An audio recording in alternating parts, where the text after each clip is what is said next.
देखिए, जहाँ तक रूस के राष्ट्रपति के चुनाव का सवाल है, वहाँ पर तो ये ज्ञात ही है सबको कि प्रेसिडेंट पुतिन जो हैं, वो 5वीं बार भी इलेक्शन में प्रेसिडेंट के तौर पर अच्छे मतों से जीतेंगे।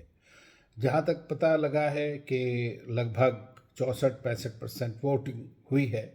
वहाँ के जो 1 मिलियन 1.14 मिलियन जो वोटर्स हैं उनमें, और ज़्यादातर वोट प्रेसिडेंट पुतिन को ही पड़ेंगे। 3 कैंडिडेट और भी थे वहाँ पर, जिसमें हमने देखा कि एक कैंडिडेट जो थे उनके, जो नादियाज दिन जो थे, जो नवाल्नी जो वहाँ पे एक अपोजिशन कैंडिडेट थे उन्हीं की तरफ फॉलो करते थे, उनकी कैंडिडेसी भी बर्खास्त कर दी गई बाद में, क्योंकि कुछ क्रिमिनल इवेंट्स की वजह से।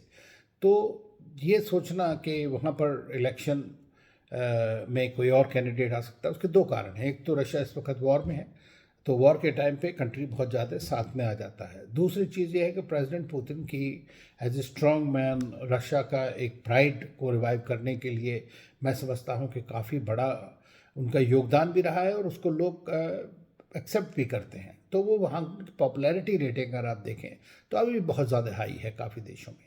तो इसकी वजह से ये हो सकता है, वेस्टर्न कंट्री ज़रूर इसको फ्री एंड फेयर इलेक्शन नहीं मानेंगे, लेकिन मेरा मानना ये है कि हर एक मुल्क का अपना एक नज़रिया होता है, अपना एक सिस्टम होता है, और ज़रूरी नहीं है कि हर एक मुल्क एक ही तरह के उसमें चलता रहे।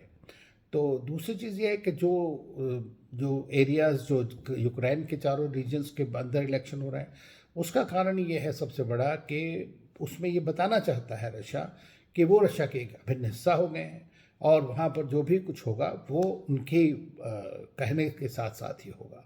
तो ये इस बात को बताता है पूरी तरह से।